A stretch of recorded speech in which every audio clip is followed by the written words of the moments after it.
अस्सलाम वालेकुम दोस्तों, मैं doctor Anwar Hasan stand up के साथ भाइयों के सामने हाजिर। हमारे साथ लगे रहें, जुड़ रहे हैं। हम आपको सिलों की बीमारी, सिलों की तैयारी, सिलों की खुराक, सिलों के मैर के बारे में डिटेल वीडियो बताते रहेंगे।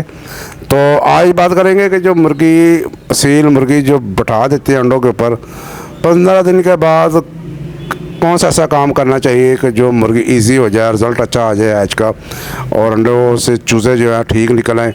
तो 15 दिन के जो बाद जो काम करना है उसके बारे में आज डिटेल बात करेंगे। तो आपने करना ऐसे है कि 15 दिन के बाद मुर्गों अंडों की आपने छांटी करनी है, कौन से अंडे फर्टाइल है, कौन से अनफर्टाइल है, किस में बच्चा बना है, किस में नहीं बना। तो आपने रात के अंधेरे के अंदर ना मुर्गी को उठा के साइड पे कर लेना है और पकड़ा ले किसी को मुर्गी, या किसी जगह पे बंद कर दे, क्योंकि वो तंग करेगी आपको, बार बार अंडों के ऊपर आकर बैठने की कोशिश करेगी। तो आपने सारे अंडों के ऊपर ना मोबाइल रख के या वो लाइट रख के, वो टॉर्च रख के उसके ऊपर अंडों को रखना है।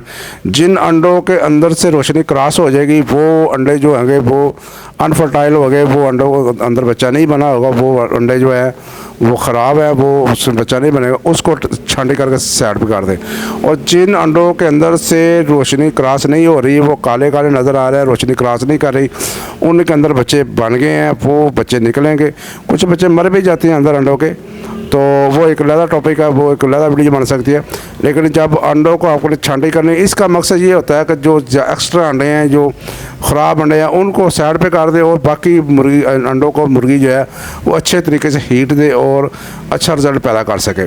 तो मुर्गी भी इजी हो जाती है, उसको अंडों को ऊपर बैठना आसान हो जाता है, क्योंकि अंडे छांटी हो जाते हैं। जो अनफर्टाइल अंडे जो नहीं बच्चा, मुझे एक अंडा निकला है, मैंने छांटी किया, एक अंडे से जो है रोशनी क्रॉस हो गई है, मैं बाहर निकाल कर रख दिया है, क्योंकि ये मैं रात के वक्त मैंने किया था, तो उस वक्त मैंने वीडियो नहीं बना सका।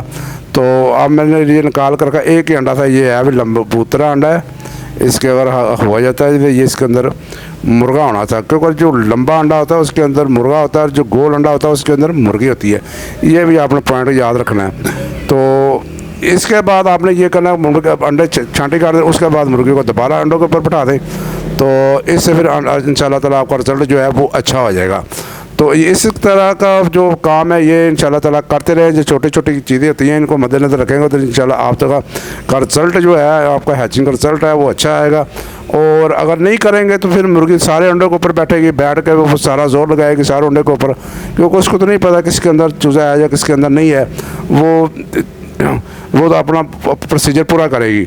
ये कुछ चूज़े निकल रहे हैं, ये कुछ अंडे जो पहले वाले हैं वो निकल गए हैं, बाकी अंडे पड़े हुए हैं, इंशाल्लाह ताला वो भी निकलेंगे। तो इंशाल्लाह इसका रिजल्ट जो मुकम्मल आएगा इंशाल्लाह ताला वो भी आपके साथ शेयर करेंगे, क्योंकि ये सीज़न आउट ऑफ सीज़न मुर्गी बैठाई है।